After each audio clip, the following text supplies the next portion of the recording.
Halo, selamat pagi. Ketemu lagi dengan saya, Desna Tesal, dalam perkuliahan Ekonomi Teknik. Semoga kalian selalu diberi kesehatan, sehingga bisa mengikuti perkuliahan ini sampai akhir. Nah, sebelum kita mulai perkuliahan, alangkah baiknya kita berdoa menurut agama dan kepercayaan masing-masing. Berdoa, mulai. Selesai. Baiklah, sebelum kita masuk ke inti dari pembelajaran, harus kita ketahui dulu apa tujuan dari mata kuliah ini. Nah, sini bisa kalian lihat ada 5 capaian mata kuliah yang ingin kita capai dalam perkuliahan ekonomi teknik ini. Pertama itu, Anda mampu menguasai konsep teoritisnya. Ya, kedua, mengembangkan pemikiran dengan melakukan analisis terhadap suatu investasi. Kemudian ketiga, mampu merekonstruksi, modifikasi, menganalisis secara terstruktur terhadap permasalahan terkait aplikasi ekonomi teknik dalam pemilihan usaha investasi. 4. Penerapan pikiran logis, kritis, sistematis, dan inovatif dalam konteks pengembangan. Ya. Dan 5, Anda bisa menunjukkan kebijakan diri berbentuk dan terukur. Itu tujuan dari mata kuliah ini. Baiklah, untuk pertemuan pertama ini kita masuk ke perkenalan apa itu dinamakan dengan ekonomi teknik.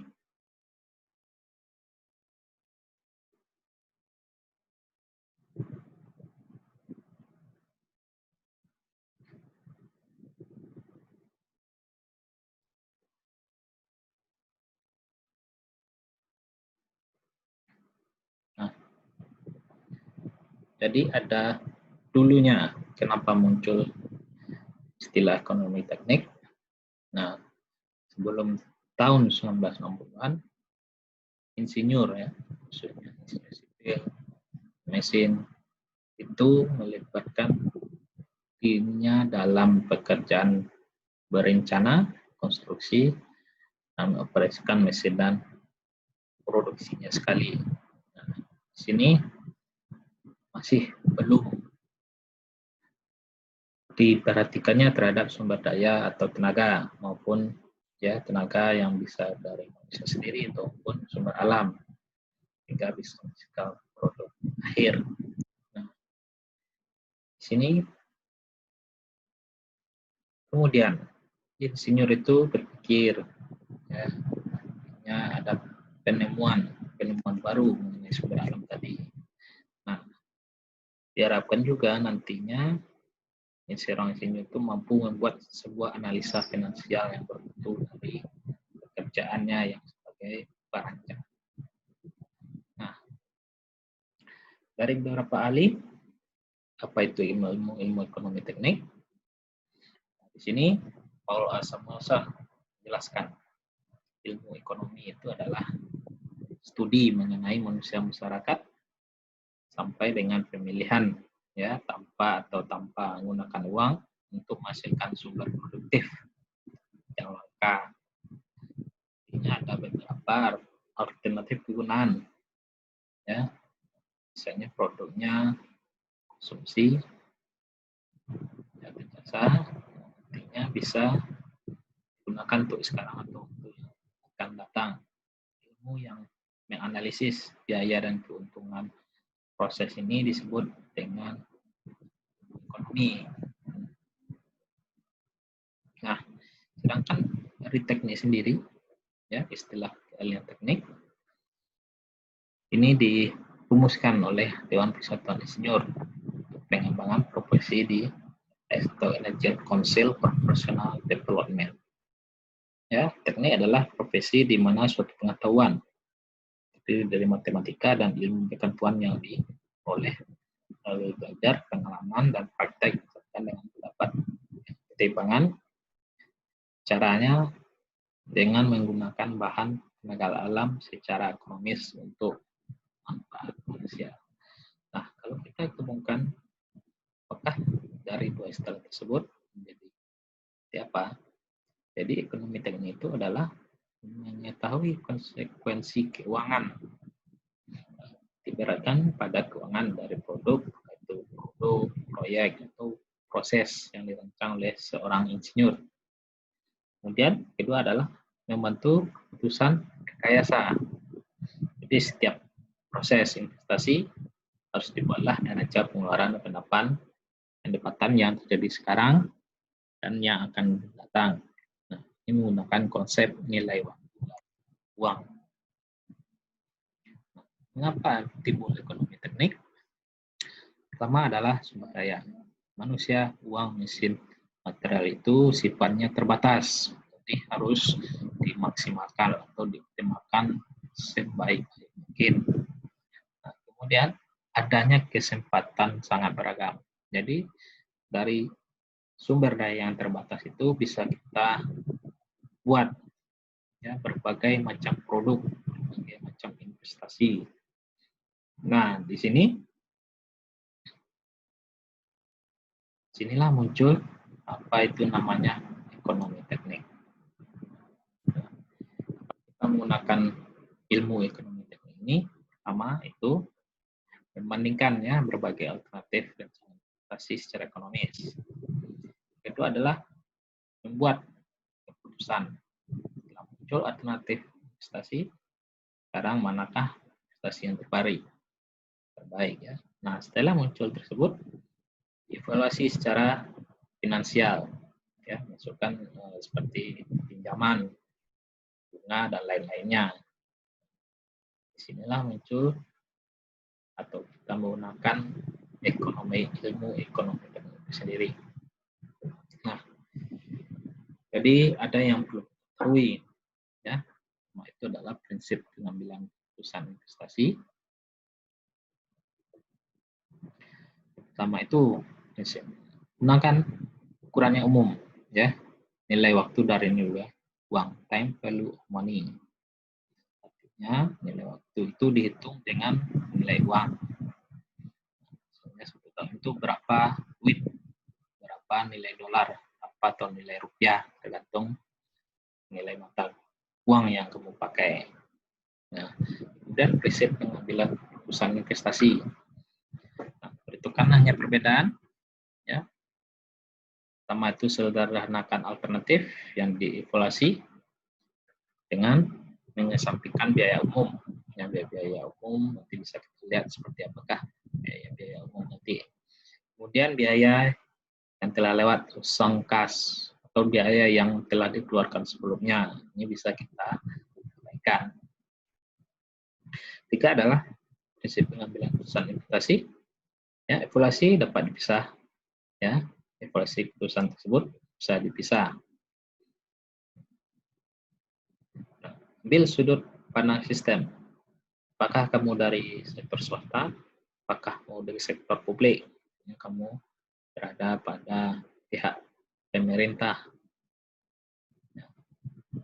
Kemudian, pengambilan keputusan gunakan perencanaan ke depan yang umum, kemudian bandingkan alternatif dengan bingkai waktu yang sama.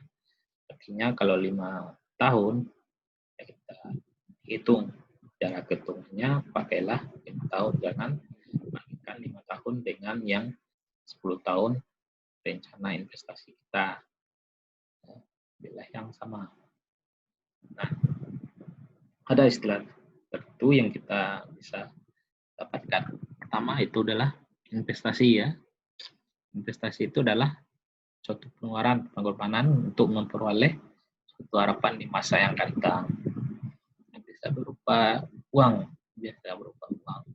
atau harta atau benda yang bergerak ya, seperti di tanah, bangunan, ya kendaraan. Nah, unsur investasi ini mempunyai risiko dan waktu waktu umurnya, atau umur atau berapa lama investasi ini akan kembali ke kita sendiri, manfaatnya akan habis. Nah, seperti yang saya bilang sebelumnya, investasi ini macam-macam. Pertama itu adalah finansial, bisa berupa obligasi saham, pinjaman dan lain-lain. Aset nyata, pabrik, peralatan, tanah, dan berbentuk nyata ya.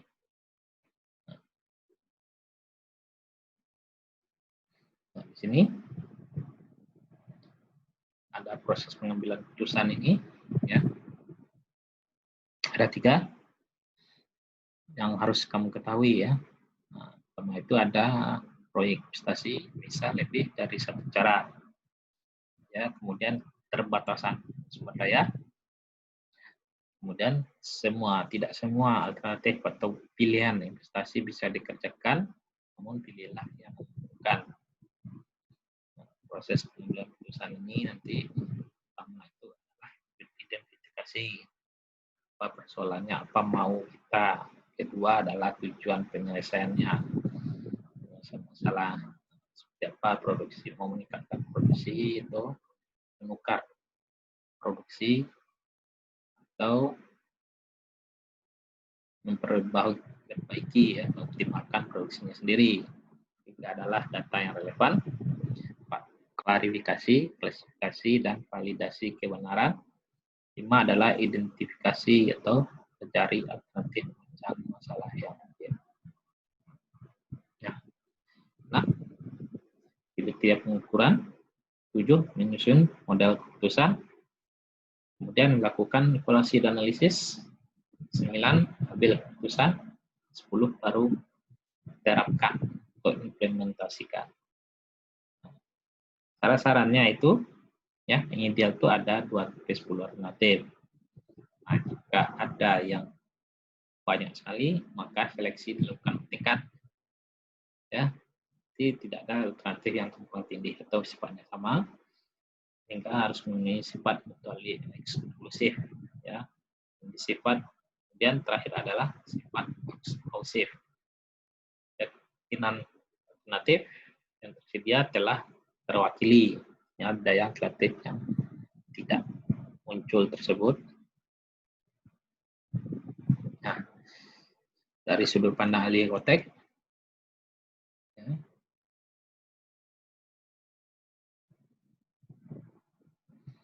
di sini ada perbedaannya antara angkutan dengan ahli ekotek. Jadi angkutan itu mengikat pada masa lalu. Jadi apa yang dikeluarkan, apa yang telah masuk, itu yang dihitung oleh angkutan. Nah, sekarang ahli ekotek adalah melihat ke masa depan, ya, merencanakan, melihat apa yang akan kita terima, apa yang kita investasikan sekarang. Perbedaannya kalau kita melihat ke ilmu ekonomi teknik. Ya. Nah, di sini ada pengambilan keputusan dari yang 10 tadi, muncullah pengkhususan pada ilmu ekotek. Pertama, ya, untuk alternatif yang layak, horizon perencanaan, estimasi aliran kas, penentuan MAR, ini minimum, ratingnya, ya, atau minimum bunga yang bisa dikembalikan, kemudian perbandingan alternatif, analisa suplemennya, dan baru terakhir adalah memilih alternatif terbaik. Nah, contoh di sini Rosalinda menangkan lotre $1.305.535 ya, $1 banyak sekali. Nah, di sini dia dibayar 20 kali pembayaran sebesar 65.276 tahun 95 ya. Nah, dia menjual sebagian hadiahnya ya pada bandar lotre ya sebesar 140.000. Nah, nanti si bandar ini menjual hak 9 cek ini ke institusi keuangan besar sebesar 196. Nah, cek hadiah tahun pertama dibayar 10 bulan setelah penjualan. Nah, jika Anda adalah analisis keuangan, bagaimana menentukan apakah 9 cek yang bernilai $196.000 itu adalah hal yang menguntungkan. Nah, Kita lihat, kita tabelkan, kita pilih-pilih perjanjian yang terjadi. Pertama dari Rosalinda, dia menerima $140.000 sekarang ya dari Mr. Singer. Nah, dulu dia menerima 32.639 per tahun selama 9 tahun. Nah, si Mr. Singer membayar 140.000 ke Rosalinda.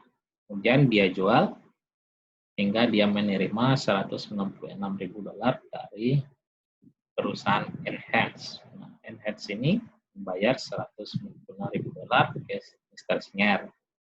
Artinya dia menerima 32.639 tahun selama 9 tahun. Ya, itu nah, salah satu contohnya. Ini yang akan kita gali nantinya apakah insan beruntung atau tidak. Nah, contoh kedua. Nah, asumsikan pengambilan sebesar 10%. Kita bandingkan pengambilan dari dua rencana investasi pada 1-2 ini berikutnya.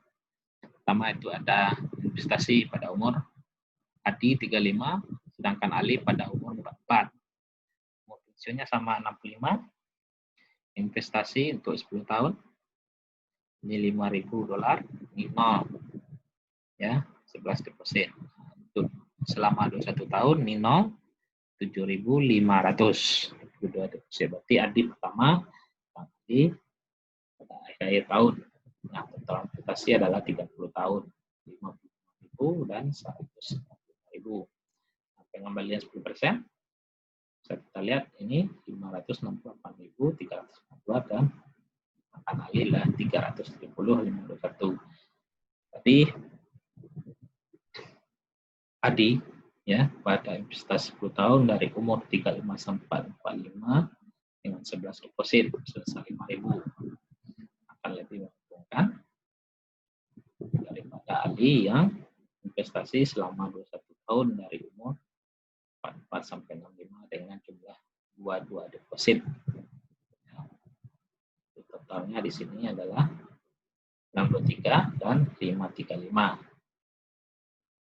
Nah, contoh ketiga, seorang manajer produksi diharapkan masalah dia harus memilih mesin A dengan harga 1.500.000 atau mesin B dengan harga 2.125.000 dengan perbedaan biaya operasinya satu pertama ada 287 dan kedua adalah 200.000.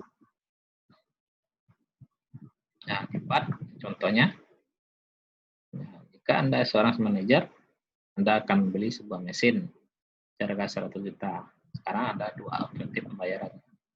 Bayar penuh dengan diskon 5%, kedua dicicil dengan pembayaran di muka 20 juta, 30.000 di akhir pertama dan 17.500 pada tahun 4 tahun berikutnya. Ini adalah contoh-contoh alternatif dari pemilihan tersebut. Di sini kita harus perhatikan juga, yaitu namanya efektivitas, efisiensi, dan produktivitas. Nah, jadi efektivitas ukuran tingkat keberhasilan, ya, mencapai tujuan. Efisiensi adalah ukuran tingkat penghematan. Produktivitas adalah ukuran seberapa rasio tingkat pencapaian tujuan dan pemakaian sumber daya. Di sini bisa kamu lihat seberapa efisienkah optimalisasi dari keputusan yang kamu ambil. Ya, di sini ada efisiensi usaha dan efisiensi kerja. Usaha itu, ya, orang memproduksi hasil output semaksimal mungkin dengan input yang tersedia, efisiensi yang tinggi. Ya, jadi di sini bisa kita rumuskan, ya, produktivitas itu adalah efektivitas bagi efisiensi output dan input. Kalau fisik hasil dari dengan masukan. Kalau dalam bentuk finansial adalah pendapatan bagi dengan pengeluaran. Nah, di sini kalau dia optimal ya ada maksimum, ada minimum. Maksimum dia bernilai besar, outputnya besar, inputnya besar juga. Kalau optimal minimum, outputnya kecil, inputnya gas semakin inputnya besar, inputnya kecil. Ya. Nah, artinya kamu harus tahu juga istilah dalam ekonomi juga. Pertama itu adalah cash flow. Ya, uang masuk dan keluar. Cash in, uang masuk, misalnya berasal dari produk atau manfaat atau benefit. Cash out, uang keluar dari cost yang kita keluarkan. Nanti cash flow ini yang dibicarakan bersifat estimasi, itu prediktif ya, karena kita bicara ke masa depan. Nah, komponennya seperti investasi, personal cost, maintenance cost, dan benefit. Kita lihat diagramnya. Ini adalah jumlah tahun 0, tahun 0, 1 tahun kemudian, 2, P, present, F, future, berarti ini 5 tahun kemudian, cash in adalah yang naik, bukan jarum ke atas. Cash out adalah yang ke bawah, nilainya bernilai minus. Ya. Tahun pertama, akhir tahun 1. Ini adalah bentuk jadinya. Ini tahun pertama, yang terakhir N berapa tahun kemudian adalah nilai sisa atau spread. Ini hitungan, ini adalah operational cost dan maintenance cost. Sekian pembukaan atau perkenalan terhadap elektronik. Kalau ada pertanyaan silakan ajukan pada forum diskusi LM.